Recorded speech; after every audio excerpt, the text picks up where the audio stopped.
श्री शिवाय नमस्तुभ्यम। इस बार प्रदोष का व्रत सर्वश्रेष्ठ स्वरूप में दुर्लभ सहयोग के साथ हमें प्राप्त हो रहा है दोस्तों। 27 मार्च उदय तिथि अनुसार त्रयोदशी तिथि शाम के समय व्याप्त है। इस कारण से 27 मार्च को गुरुवार के दिन प्रदोष का व्रत भी धारण किया जाएगा और साथ ही साथ इसी दिन मासिक शिवरात्रि का दुर्लभ और श्रेष्ठ सहयोग भी हमें प्राप्त हो रहा है।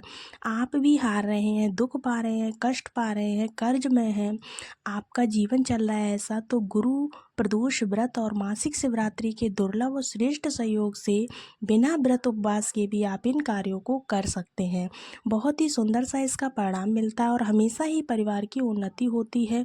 हार रहे हैं, दुख दर्द है, कर्ज जीवन में चल रहा है या फिर कोई और दिक्कत है, तो 2 तिथियां एक बार में ही पढ़ना सर्वश्रेष्ठ है। सबसे पहले जो गुरु जी द्वारा बताया गया सबसे सरल उपाय है, उसे आप सभी को इस तरह इसमें साझा करना चाहूँगी। देखिएगा, गुरु प्रदोष व्रत के दिन सिर्फ आपको इस उपाय को करना है। घर में परेशानी चल रही है, उनका निदान तो निश्चित रूप से होना ही है। इस उपाय को करने के लिए आपको 3 बेलपत्र की आवश्यकता पड़ेगी। कितनी बेलपत्र? मात्र 3 बेलपत्र आपको यहाँ तक आवश्यकता पड़ने वाली है। साथ ही साथ एक ऐसा दीपक जिसमें आपको 2 बत्तियाँ रखनी है। उस बत्ती के अंदर एक तो आपको गोल बत्ती रखनी है और एक लंबी बत्ती रखनी है, ठीक है। ध्यान से सुनिएगा। और आप सभी में से किन किन भक्तों ने यह वीडियो सुना है, गुरु जी की बात सुनी है, यह भी ज़रूर से बताइएगा। तो एक दीपक लीजिए। प्रदोष काल में कोशिश करें शाम को इस उपाय को कर लें।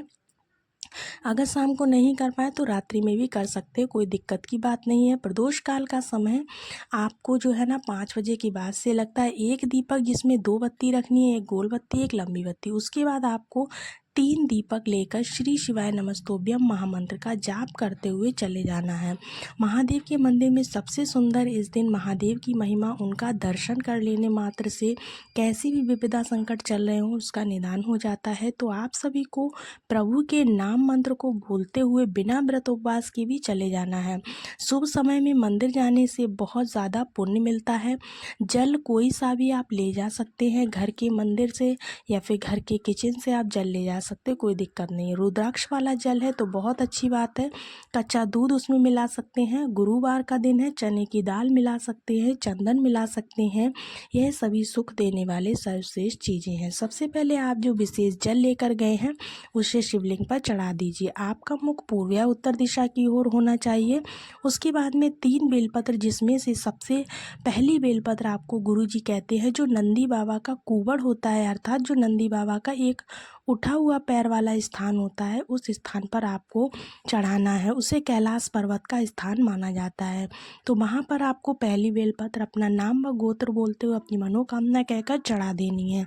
दूसरी बेलपत्र, जिसे शिवरात्रि का सर्वश्रेष्ठ दिन है, प्रदोष मासिक शिवरात्रि है, तो आप सभी को जो दूसरी वाली बेलपत्र है माता रानी के हस्त कमल पर दूसरा बेलपत्र चढ़ा देना है। तीसरा बेलपत्र आपको शिवलिंग के ऊपर साक्षात सुंदर स्वरूप में समर्पित कर देना है। इसके बाद जो दीपक आपने लिए हुए उसमें थोड़ा सा आप बाती लगाकर, जैसा मैंने बताया था, एक गोल बाती एक लंबी बाती एक ही दीपक में रखना है। नंदी बाबा से लेकर जो शिवलिंग तक का स्थान है उस स्थान पर संभव हो तो उस दीपक को आप जला दीजिए। नंदी बाबा से लेकर महादेव तक का स्थान होता है ना, जो जिसमें थोड़ा सा आपने देखा होगा कि शिव मंदिर में जहाँ पर पूरा शिव परिवार विराजमान होता है वहाँ नंदी बाबा भी होते हैं। तो शिव परिवार और नंदी बाबा तक का जो खाली स्थान होता है उस स्थान पर आपको उस दीपक को जला देना है। नहीं तो वहाँ पर स्थान नहीं खाली है तो उसको केवल स्पर्श करा दें और मंदिर में कहीं भी इस दीपक को प्रज्वलित कर दें। आपको इस उपाय को करना है। गुरुजी कहते हैं जब भी प्रदोष व्रत पड़े अपने हाथ में अपने घर के मंदिर में एक बेलपत्र, एक कनेर का फूल और एक समी पत्र कोशिश करनी है। तीनों चीज़ें आप शिवलिंग पर ज़रूर से चढ़ा दें। पहला उपाय के साथ साथ 2-3 उपाय एक साथ किए जा सकते हैं, नहीं तो कोई एक उपाय भी आप कर सकते, कोई दिक्कत की बात नहीं है। इसके साथ ही साथ दोस्तों, गुरुवार प्रदोष के दिन का ही उपाय है तो आपको ज़रूर करना चाहिए। बहुत ही प्यारा उपाय है। अगर आप व्रत नहीं कर पा रहे हैं, पूजा पाठ का विधि विधान नहीं जानते, तो कोई दिक्कत की बात नहीं है, आप इस तरह से इस उपाय को कर सकते हैं। उम्मीद है आज का ये उपाय आपको बहुत अच्छे से समझ में आया होगा। प्रदोष का उपाय अगर नहीं आया है तो आप कमेंट्स में पूछ सकते हैं। मिलते हैं आपसे अगले नए वीडियो में, तब तक के लिए सभी को राधे राधे। श्री शिवाय नमस्तुभ्यम।